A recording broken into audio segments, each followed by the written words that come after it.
An 11-year-old girl asked one question in court, and the judge couldn't hold back tears.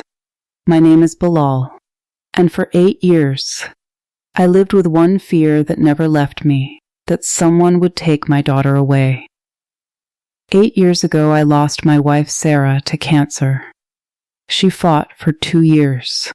I watched her grow weaker with every passing month until one Tuesday morning, she was gone. And in a single moment, I became everything for our 3-year-old daughter Zara, her father, her mother, her entire world.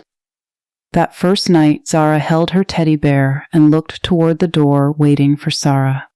Then she looked up at me and asked in the softest voice I had ever heard, "Daddy, when is Mommy coming home?" My heart collapsed. But I held her close and smiled through tears, because fathers don't always get time to fall apart. The years that followed were hard and beautiful at the same time. I learned to braid hair from YouTube videos. I packed lunches and helped with homework and clapped the loudest at every school play. I made mistakes, but I never missed a single day of choosing her. Zara grew into something extraordinary, bright, gentle, quietly fearless. She had Sara's eyes, and somehow Sara's strength too. But not everyone believed I was enough. Sara's family said a girl needed more than just a father. They said I couldn't raise her alone. Then they filed a petition in court, seeking full custody of Zara. What followed was 8 years of hearings, lawyers, and accusations. 8 years of courtrooms where strangers debated whether I was fit to raise the child I had held every night since her mother died.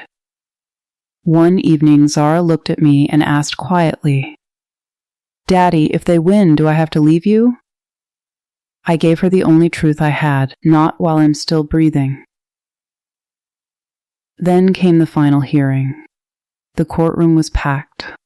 Sara's family sat across the aisle, confident and prepared. I sat beside Zara, pretending to be calm while my hands shook beneath the table. The judge asked whether the child wished to speak. Their lawyer objected immediately. "She's only 11. She doesn't understand any of this." The judge looked at Zara and said quietly, "I'd like to hear her." Zara stood up.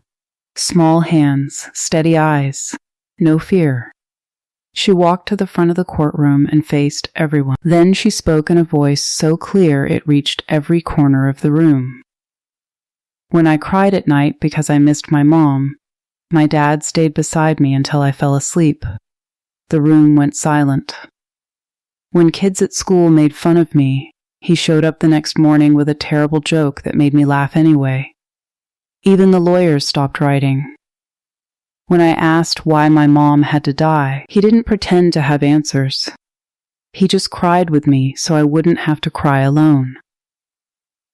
Then Zara took one slow breath and looked directly at the judge. "If everyone says something is missing from my life..."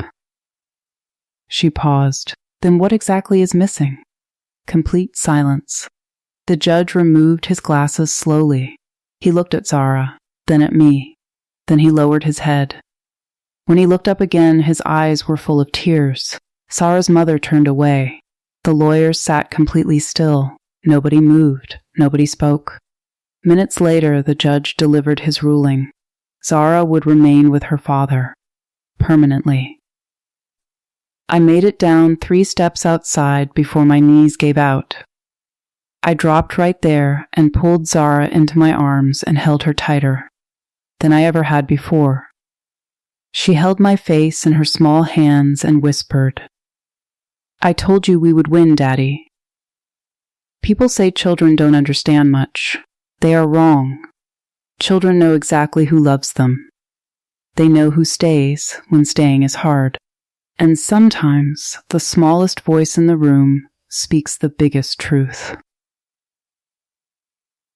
Zara always knew that truth.